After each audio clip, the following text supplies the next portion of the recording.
So, executive agreement and condorant.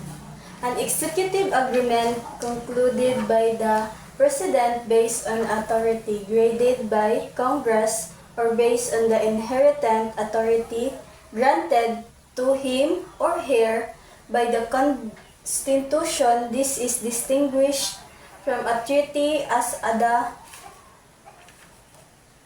letter pertains to a covenant concluded by the President with the device and consent. So when we say executive agreement, an agreement made by the President either because Congress allows it or because the Constitution gave the President the power. For example, the Philippines and the United States making an agreement on military training, exercise without going through the Senate. So, ang executive agreement is gikan siya sa presidente, dinid siya og permission.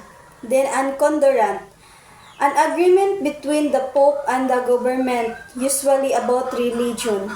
For example, an agreement between the Vatican or the center of the Roman Catholic Church and a country about the right to the Catholic Church in the country. So, ang condorant is agreement siya between Pope and the government. So, kuan siya sa mga pare or sa mga government. So, next is state, nationality, and statelessness.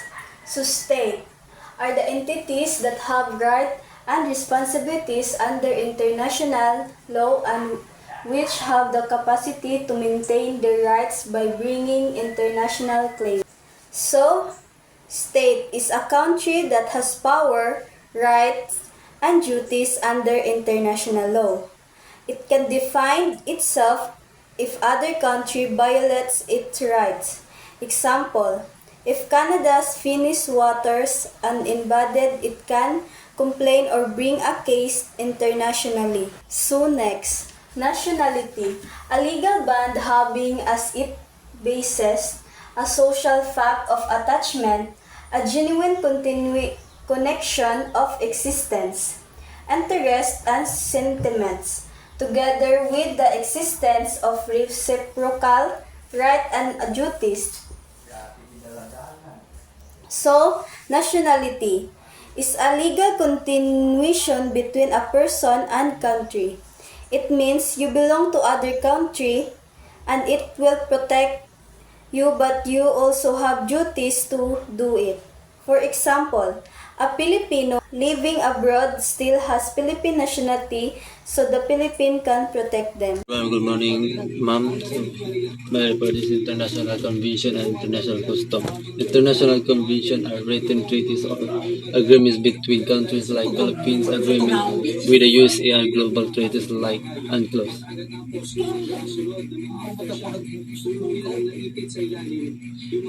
International Convention. These are written and formal agreements signed by many countries that seek signature on the use of protection of the sea. This is a law based on international law. Example, United Nations Convention on the Law of the Sea, UNCLOS 1982. International Custom.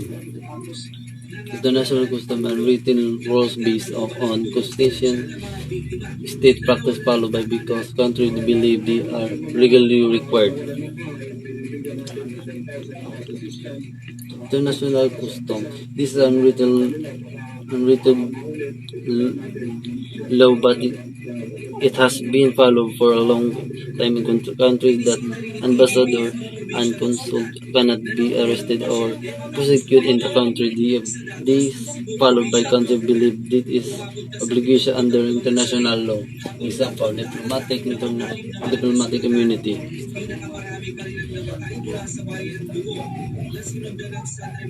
State recognition. State recognition is political act where one country accepts another as a state and agrees to deal with under international law and new state join the international community.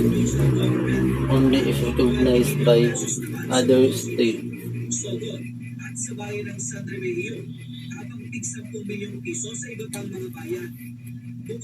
State, state recognition happens when one country officially accepts the existence of another country or government and is willing to deal with it under international law. It is a political decision and not automatic. Each state decide whether or not recognize a new state. Example of international example of state recognition. The Philippines recognition of South Sudan 2011. When South Sudan became independent country, the Philippines officially acknowledged that it has sovereign state and established diplomatic relations. Global governance is the system where international organizations and states work together to provide service and solve global problems without a single word. Government, group like the UN and international action.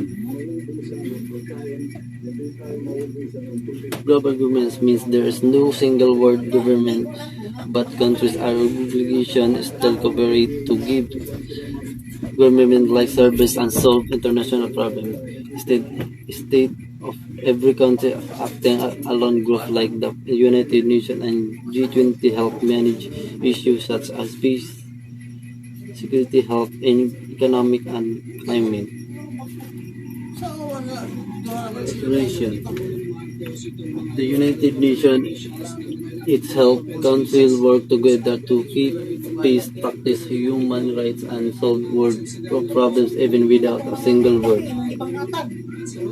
Mana?